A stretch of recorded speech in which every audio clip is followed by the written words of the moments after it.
My dear friends, today we find Jesus is crying over Jerusalem. And in the Bible, this word crying, the Lord crying was used in two places. Mainly, when his friend was dead, before Lazarus, he was crying. He cried, John chapter 11 witness. And today in Luke chapter 19, we find he was crying. It does not mean he never cried after that. But then see the weight of the word, weight of it. He looked at Jerusalem and cried because they all missed the point. It is so sad if you are given everything and you miss it. They found a beggar on the street dying, and he died without food. But then when they wanted to clean the body, they found in his pocket there were a lot of money. He never knew because he has got that trouser from somewhere and just never checked the pockets. And he died. But a miss. He had so much in it.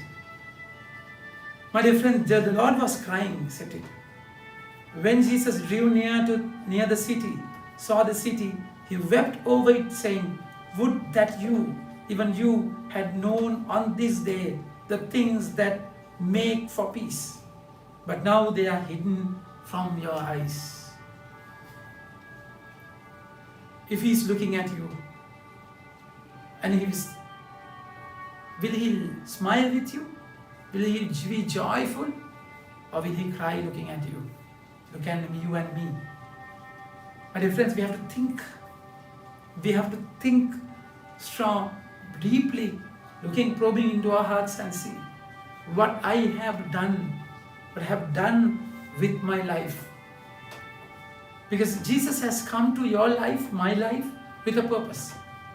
And we have missed the focus, hamartia, which is sin. And the Lord is saying, but now they are hidden from their eyes. For the days will come upon you when your enemies will set up a barricade around you and surround you and hem you in one on every side and tear you down to the ground and your children within you. They will not leave one stone upon another in you, because you did not know the time of your visitation. And see, my dear friends, so polite destination, our life can be so dangerously destroyed if we don't have our standards properly. If we don't have our principles properly, have our margins properly, demarcations properly, we cannot compromise with sin. Never. That's exactly why we find in the first reading, book of Maccabee.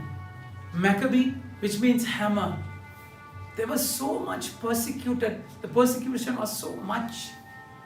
And they were pressed, surrounded, and attacked terribly. And that's how the king's officers who were enforcing the apostasy came to the city of Modane to make them offer sacrifice. So they were forcing apostasy. Apostasy is going against the faith. You have pagan gods. You have idol worship. So they were forcing it because it's a pagan territory, pagan control. But then it was so dangerously destroying. You go against Yahweh means, which is dangerous, but yet people were attracted. So this is the carnal side of the sin. Selfish, greedy desire of sin.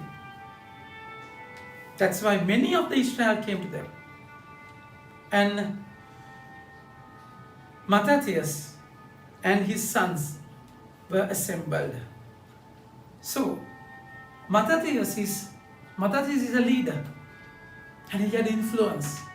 So he also saw what's happening, but he never betrayed himself, my dear friends. So what happened? They said, the king's officers spoke to Mattathias and as follows: "You are a leader, honored and great in this city, and supported by sons and brothers. Now be the first to come and do what the king commands, as all the Gentiles and the men of Judah and those who are left in Jerusalem have done." So this is the mob, isn't it? This is a public opinion, popular notion. You know, exactly, it does not matter whether what others do. You have to have your standards right. Focus proper. That's exactly why Jesus came. Jesus came, and think about Noah and the whole crowd were merrymaking when he had to make the ship, ark. They were merrymaking and he was making the ark. And that's exactly our calling. You cannot go by the popular pressure. No, it should be different. You have to go against the current. When Lot was called out of the city, everyone, they were having a tamasha of lust. They were lost in their greed and flesh. But then they heard the voice of the Father, voice of Yahweh. That's exactly what should be done, what should happen in our lives. So you are a leader, honored and great, the city. So then you and your sons will be numbered among the friends of the king, and you and your sons will be honored with silver and gold and many gifts. Of course, when you go against the Lord, there is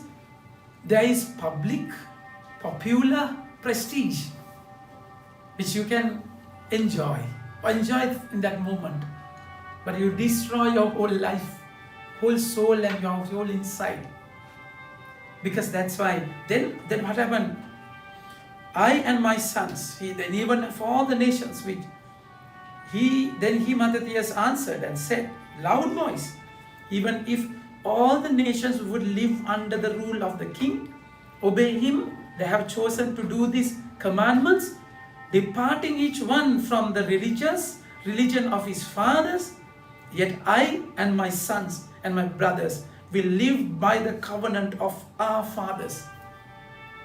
That was strong, isn't it? You have to have that boldness in your faith. It can be difficult. But then if you want to stay with the Lord, you have to take this hard decision.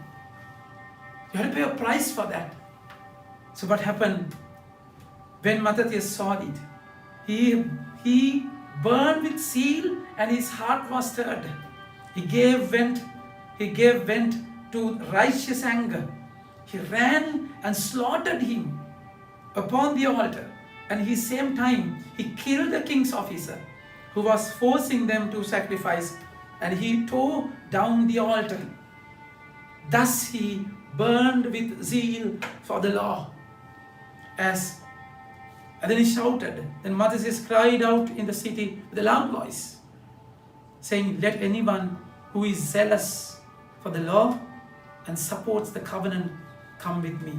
And he and his sons fled to the hills and left all that they had in the city.